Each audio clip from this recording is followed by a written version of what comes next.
오늘 우리가 씨름하려고 하는 다윗과 그의 아들 압살롬의 이야기는 사무엘하 13장에서 18장까지 좀 길게 펼쳐져 있습니다.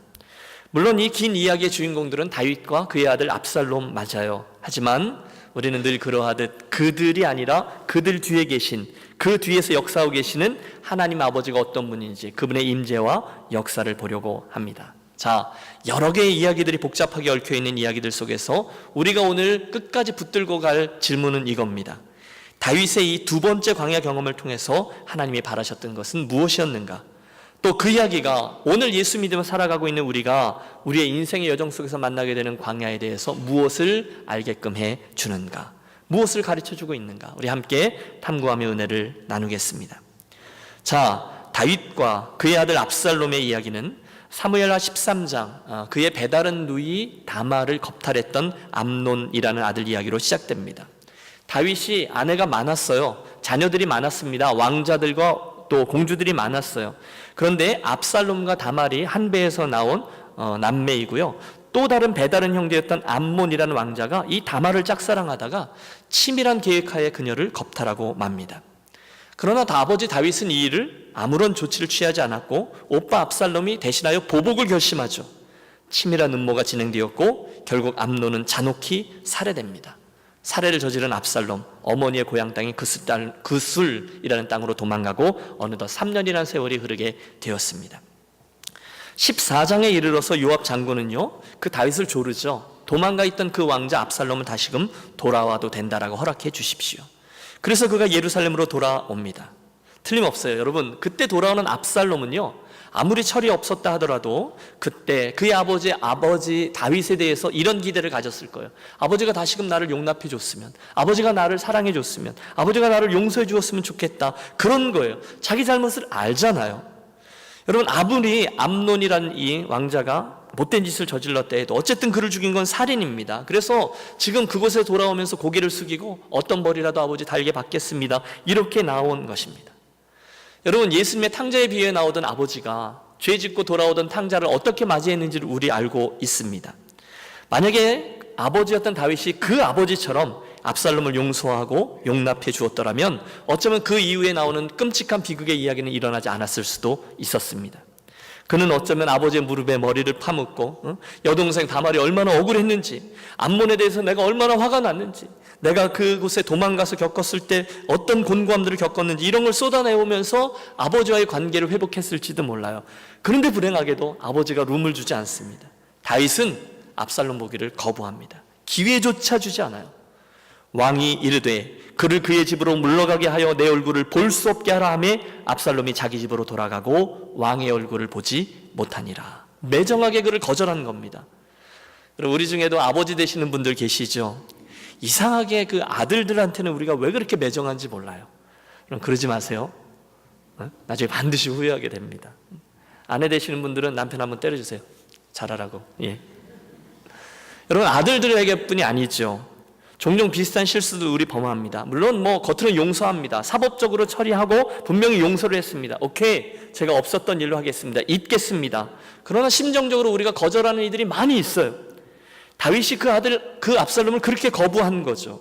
물론 이해는 되죠. 이후에 어쨌든 자기의 다른 아들을 살해한 자식을 어떻게 쉽게 용서하고 품어줄 수 있겠습니까? 그러나 분명한 것은 지금 이 일을 통해서 다윗이 또 다른 죄의 근원 한 가지, 증오심을 보이고 있다는 겁니다. 여러분, 압살롬이 오다가 그 아버지에게로부터 싸늘한 거절감을 느낍니다. 지난 시간 우리는 그 밧세바의 일과 관련해서 범했던 다윗의 죄들을 살폈습니다. 다윗의 탐심으로 인해서 간음이 있었고요, 살인이 있었고요, 은폐 시도가 있었고요. 떳떳하지 못했던 다윗이죠. 그래서였을까요? 그 암논이 다말을 범했을 때 아무 말도 하지 못했습니다. 그 죄가 또 다른 죄를 키워요. 아버지의 간음죄가 누이 다말을 겁탈한 암논의 죄로, 또 그 죄가 형제를 살해한 압살롬의 죄로, 그리고 그것이 아버지 다윗의 거절과 증오로, 미움으로, 반정으로, 살인으로, 원수 맺음, 계속해서 사이클이 반복됩니다. 죄는요, 악순환합니다. 여러분, 죄를 결코 심상히 여기지 마십시오. 자, 이야기가 계속됩니다. 그때 압살롬이 되어보세요. 물론 그는 예루살렘으로 돌아오는 것까지는 허락받았습니다만 아버지는 끝까지 자기를 거절합니다. 만나주지를 않아요. 여러분, 이건 사는 게 아니죠. 예루살렘에 가보세요. 다윗성이 멀지 않아요. 저기 있어요. 예루살렘 성에 거하던 압살롬이 저기 있는 아버지를 만날 수 없는 거예요.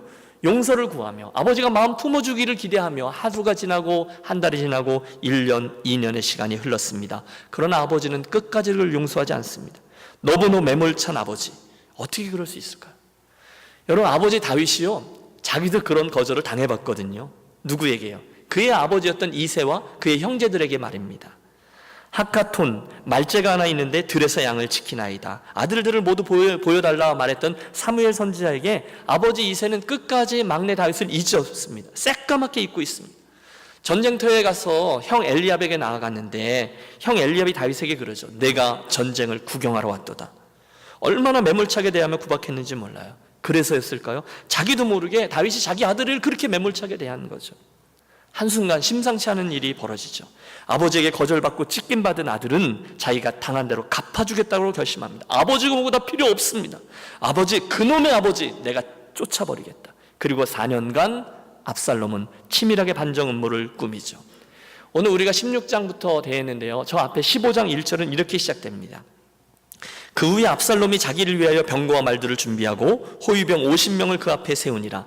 압살롬이 일찍이 일어나 성문 곁에 서서 어떤 사람들이 송사가 있어 왕에게 재판을 청하러 올 때에 그 사람을 불러 이르되 너는 어느 성읍 사람이냐 하니 그 사람의 대답이 종은 이스라엘 아무 지파에 속하였나이다 하면 압살롬이 그에게 이르기를 보라 내 일이 옳고 바르다마는 내 송사를 들을 사람을 왕께서 세우지 아니하셨도다. 뭐냐 하면 압살롬이 일부러 이스라엘 백성들 앞에서 이미지 메이킹을 하는 겁니다. 유능한 리더의 모습을 연출해요. 그냥 가면 되는데 여러 필들의 말들을 앞장서서 내보내고 전차를 타고 그 앞에 50명의 호위병들이 비켜라 왕자님 나가신다 이러면서 달려가는 모습을 보이는 거예요. 50명이 앞에 달려가고 그 뒤에 전차 타고 나가는 늠름한 왕자 압살롬. 백성들이 은근히 그에게서 리더십을 느끼게 합니다. 또 성문 앞에 서 있다가 백성들을 만나면 은근히 그의 아버지 다윗이 재판을 제대로 하고 있지 않다라고 이야기하며 자기는 은근히 그들의 백성의 안부를 묻는 사람이다. 자상한 리더의 모습을 연출해요. 사람들의 평판을 쌓고 인기몰이를 합니다. 그런데 그게 먹혔어요. 15장 6절을 보면 압살롬의 행함이 이와 같아서 이스라엘 사람들의 마음을 압살롬이 훔치니라. 압살롬이 뭘 훔쳐요? 이스라엘 백성들의 마음을 훔쳤습니다. 성공했습니다. 민심이 자기에게 쏠리자 시간이 되었다 생각하고 헤브론에 가서 자기를 왕으로 선포하고 그 군사들을 모으고 반역을, 구테타를 일으킵니다. 백성들을 회유하고 군대를 이끌고 예루살렘 성으로 군전으로 진격해서 그것을 점령하죠. 그리고 곧 도망친 아버지 다윗, 그를 죽이기 위해서 추격전을 펼칩니다. 이게 이제 다윗과 그의 아들 압살롬과의 씨름입니다. 슬픈 일이 일어난 거예요. 이스라엘의 성문 다윗이, 그 하나님의 사람 다윗이 누구의 반역에 쫓겼어요? 아들의 반역에 쫓긴 거예요. 그 광야로 그래서 다시금 도망자의 길을 떠납니다. 여러분, 우리가 지금 다윗 이야기를 12번 쭉 살폈는데요, 그 중에 중간에 광야 이야기가 한 10년이 있었잖아요. 얼마나 힘들었습니까? 도망자예요. 지긋지긋하게 그 험한 광야. 그런데 왕이 된 지 얼마나 됐다고 또다시 그 험한 광야로 이번에는 아들의 낫과 창 칼을 피해서 도망가야 하다니 얼마나 슬프고 또 처량한 일이겠습니까? 그런데 여러분, 서론이 길었죠. 바로 여기에 오늘 이 설교의 주된 관심이 자리합니다. 우리 그리스도인들의 삶의 말입니다. 특별히 잘 나가던 신앙인의 여정에도 중간중간에 광야의 시간이 다가올 때가 있습니다. 바로 그때 거기에 담긴 비밀이 무엇일까요? 여러분, 예수님이 타고 계시던 배에도 풍랑이 다가오지 않습니까?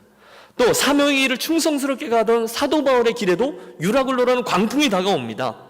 하나님을 경외하던 욥의 사람에게도 시험이 닥쳐왔어요. 여러분, 선택의 여지가 없어요. 우리들의 인생에도 하나님의 섭리 가운데 어려운 일이 닥칠 수 있어요. 그 고난, 그 광야라는 시간 속에 하나님은 어떤 메시지를 담고 있습니까? 여러분, 결론부터 말씀드리면 이 고통의 과정을 통해서 다윗은요, 결국 하나님의 사람다움을 회복하게 됩니다. 이 압살롬의 반역과 피난이라는 광야의 시간은 흐려지고 있던 다윗의 삶 속에 하나님의 사람다움을 또다시 회복시켜 주었다는 거예요. 여러분, 왕이 된 이후에 다윗의 인생이 얼마나 망가졌는지를 보세요. 왕이 된 이후에 이제 풍요와 안정이라는 그 분위기는 그 삶의 특징이 되었습니다. 자연히 하나님을 바라보는 시간보다 백성들을 바라보는 시간이 많았습니다.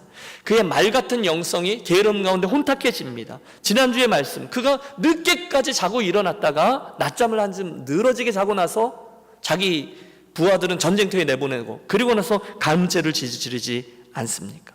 옳고 그름의 판단이 흐려졌습니다. 굉장히 이기적이 되었습니다.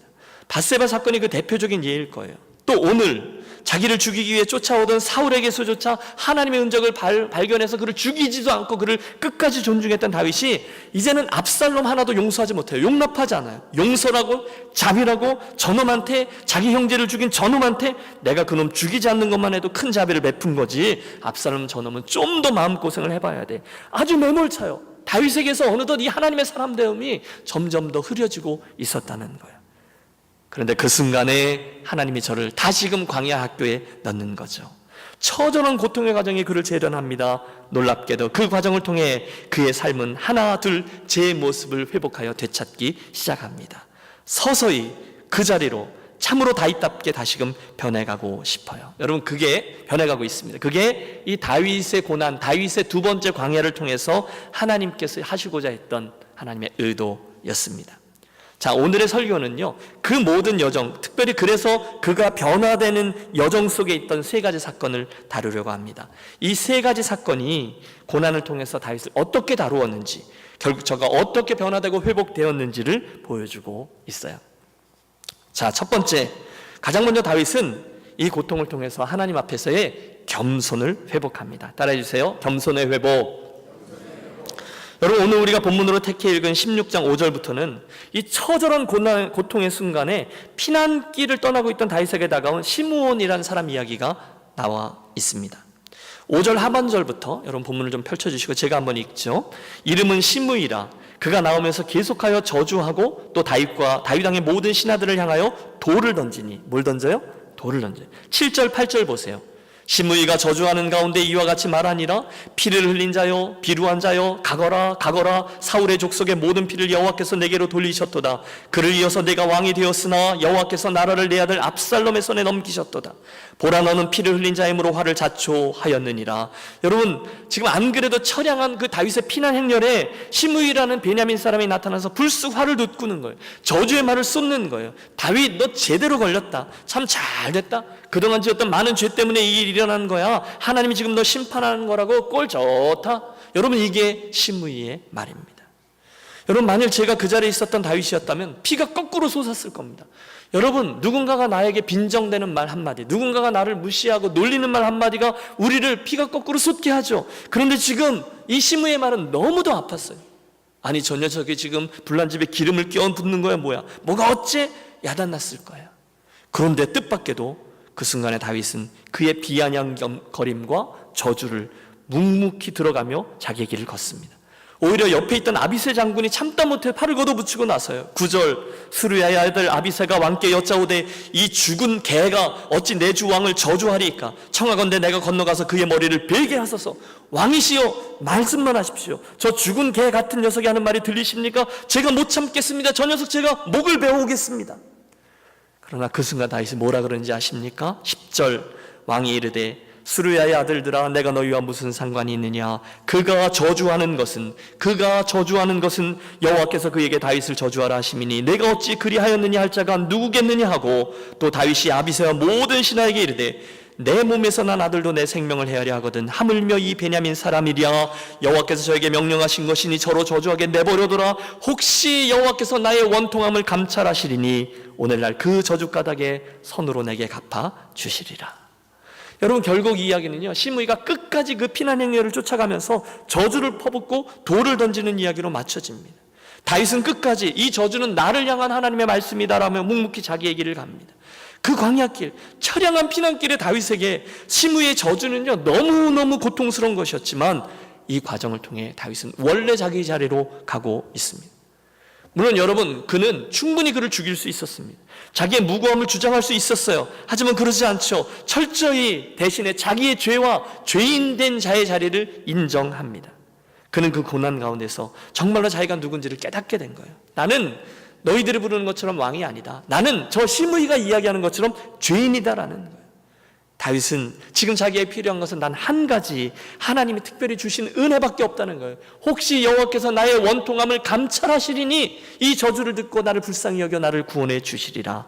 원래 그 고통을 통해서 원래 있던 자리, 겸손의 자리로 내려간 거예요. 고난의 첫 번째 유익입니다. 두 번째, 여러분 다윗은 이 고난의 과정을 통해서 기도도 회복합니다. 따라해 주세요. 기도의 회복. 이를 위해서 등장하는 사람이 아히도벨이라는 사람입니다. 혹시 여러분 지난달 우리가 바이블 타임 함께 통과했는데요, 이 스토리를 잘 기억하실 겁니다. 사실 사무엘하 16장부터 나오는 이 아히도벨은요, 옛날 삼국지에 나오는 제갈공명 같은 사람입니다. 지도자에게 필요한 현명한 조언을 구하던 그런 모략가였어요. 다윗은 문제가 생길 때마다 그에게 모략을, 또 지혜를 구했고, 그때마다 그의 지혜로운 조언을 통해서 그의 신임을 그에게 주었다는 거죠. 그런데 16장에 보면 어느 정도였냐면 사람들이 아히도벨의 그 계획을 하나님의 말씀과 같이 읽었다, 이런 기록도 나옵니다. 그만큼 아히도벨은 왕에게 있어서 뛰어난 지략가요, 또 충신, 그리고 잘 써먹을 수 있는 모략가였습니다. 그런데 그 뛰어난 신하 아히도벨이 압살롬의 반정이 일어나던 날 다윗을 배신하고 그 압살롬의 뒤에 가서 줄을 서 버리는 거예요. 여러분 이해가 되세요? 눈치 빠른 사람들이 야, 이제 새로운 시대가 열린 거야, 다윗 왕의 리더십은 끝난 거고 젊은 압살롬이 왕이 되는 거야, 그렇게 움직이고 있는데 그 줄에 아히도벨이 가서 선 거예요. 그동안은 다윗이 잘 나갔지만 세상이 바뀌었다는 거죠. 철새 정치인 아히도벨인 당연히 압살롬 뒤에 가서 줄을 섭니다.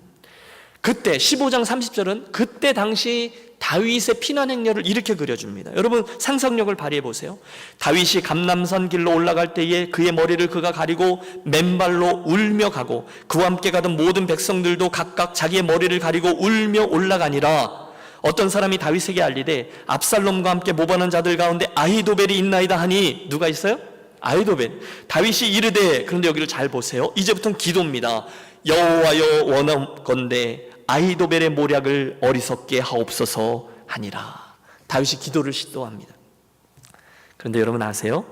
지금 여기 하나님께 나아가 자기의 마음을 탁 열고 하나님 여호와여 구하옵나니, 그리고 하나님께 다시금 부르짖던 다윗의 모습은요, 사실 오래전에 다윗의 그 밧세바와 사이에 나왔던 첫 번째 아이가 죽게 되었을 때 그때 부르짖은 기도 이후에 처음 나오는 기도예요. 무슨 소린가 하면 얼마 만의 기도인지 모른다는 거예요. 그동안 왕이었던 다윗의 기도 생활이 황폐해졌고요, 끔찍했다는 겁니다.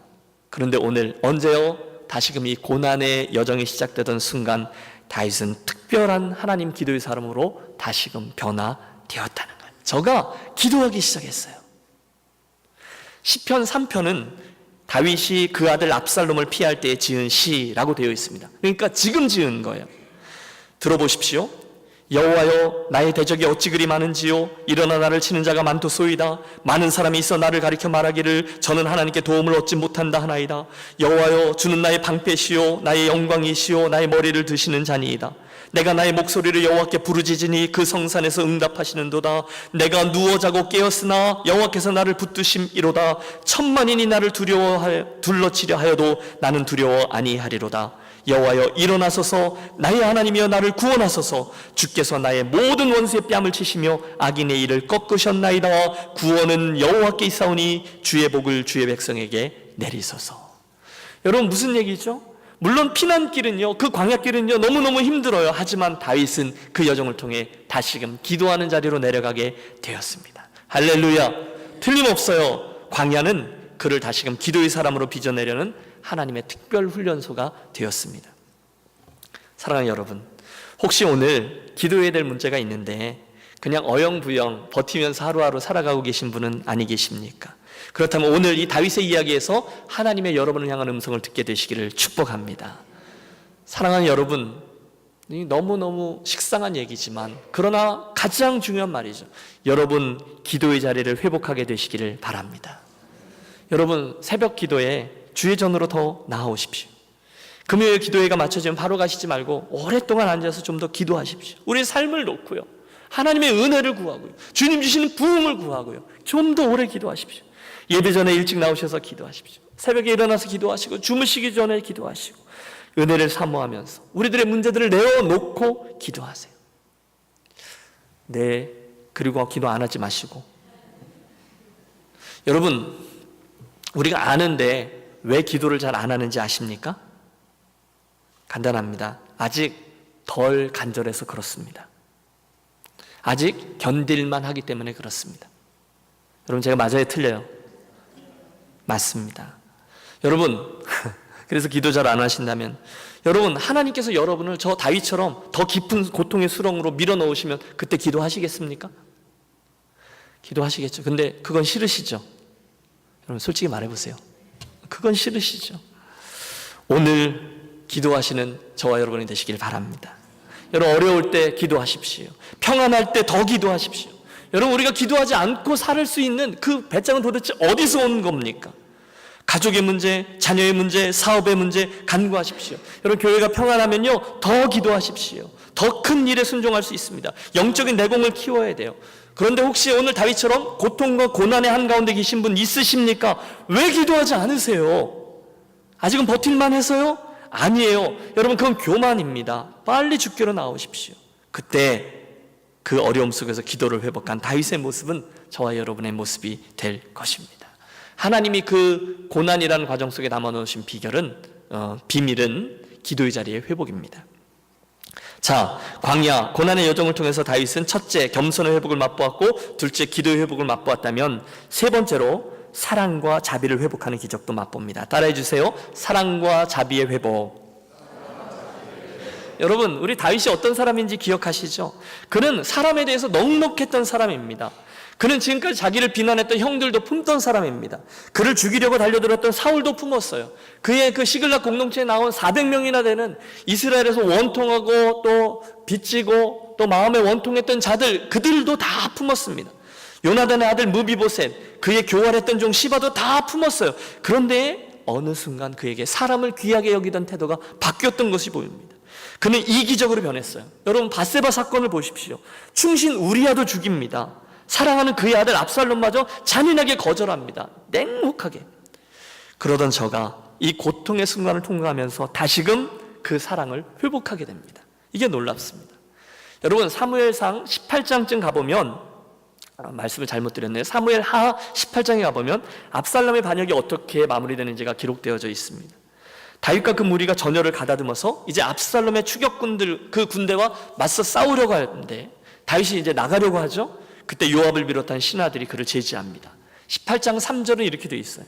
백성들이 가로되 왕은 나가지 마소서. 우리가 도망할지라도 저희는 우리에게 마음을 쓰지 아니할 터이요 우리가 절반이나 죽을지라도 우리에게 마음을 쓰지 아니할 터이라. 왕은 우리 10,000명보다 중하시오니 왕은 성읍에 계시다가 우리를 도우심이 좋으니이다 하니라. 여러분, 눈물 나는 장면이에요. 다윗의 충신들이 다윗을 막는 거죠. 저희가 나가겠습니다. 다윗은 여기 계십시오. 다윗이 거기에 머물면서 전쟁터를 향하는 군사들에게 이렇게 부탁합니다. 왕이 요압과 아비새와 이때에게 명령하여 이르되 나를 위하여 젊은 압살롬을 너그러이 대우하라 하니 백성들이 다 들으니라. 여러분, 여기 엄청난 일이 벌어졌습니다. 압살롬과 싸우러 나가는 부하들에게 그 뒤에다 대고 나를 위하여 내 아들 압살롬을 너그럽게 대우해 달라라고 부탁하는 거예요. 누구요? 그 압살롬이요. 그 압살롬은 그냥 처참하게 학살하지 말고 그를 봐주라는 거예요. 깜짝 놀라게 됩니다. 여러분, 지금 어떤 상황인지 우리는 알고 있습니다. 그 압살롬 때문에 어떤 일이 벌어졌습니까? 나라가 뒤집힌 거잖아요. 반역입니다. 나를 죽이려고 하는 아들이에요. 그 압살롬의 행위를 저가 잊었을까요? 그래서 지금 그 못된 압살롬 죽이고 또 죽여도 시원찮을 판에 그를 너그럽게 대접해달라고 부탁합니까? 도대체 여러분, 이게 어떻게 된 일이죠?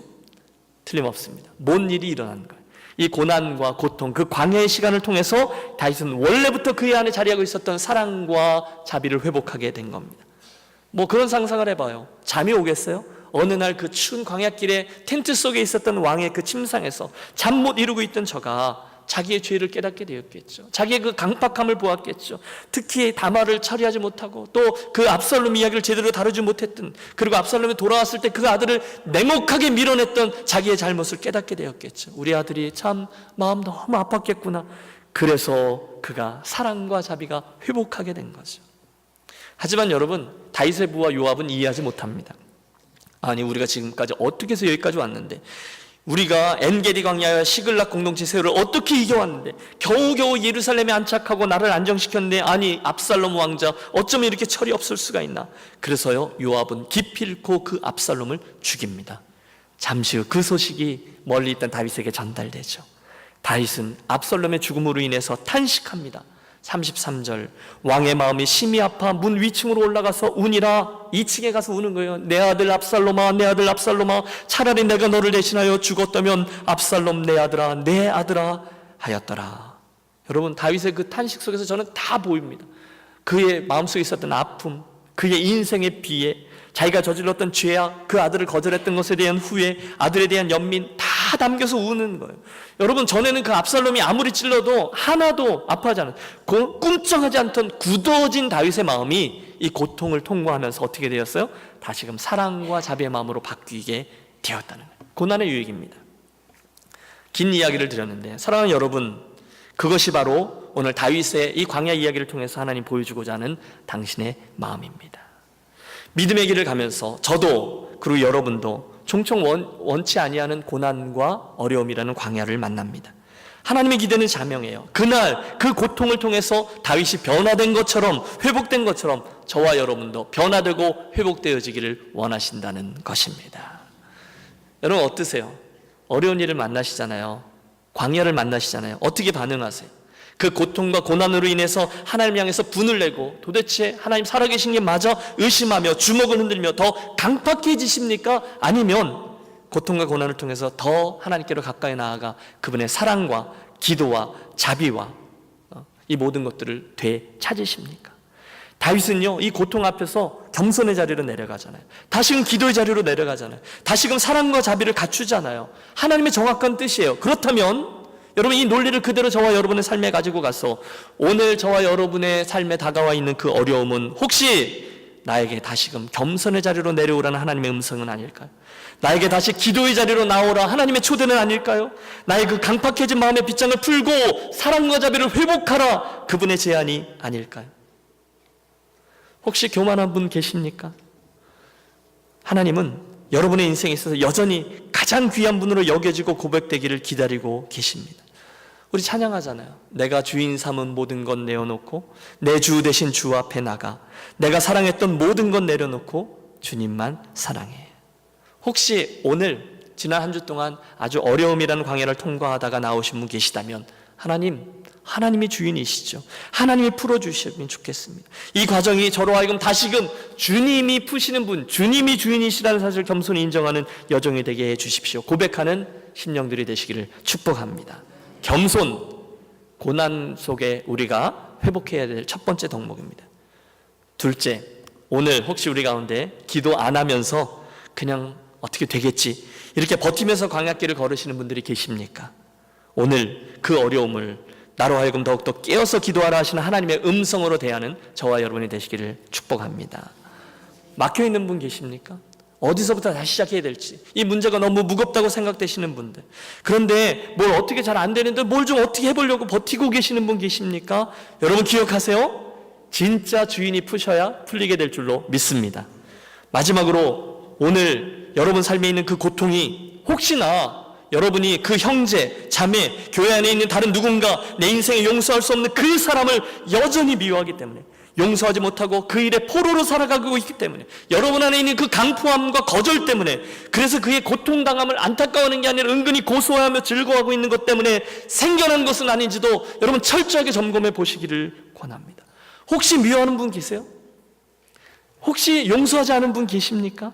알죠. 나는 용서해야 된다는 거 알죠. 그리고 나는 용서했다라고 말하죠. 하지만 진짜로는 그를 용납하지 못한 채 그날 그 다윗이 했던 것처럼 매일매일 마음속으로 죄 지으며 살고 계신 분 있으십니까?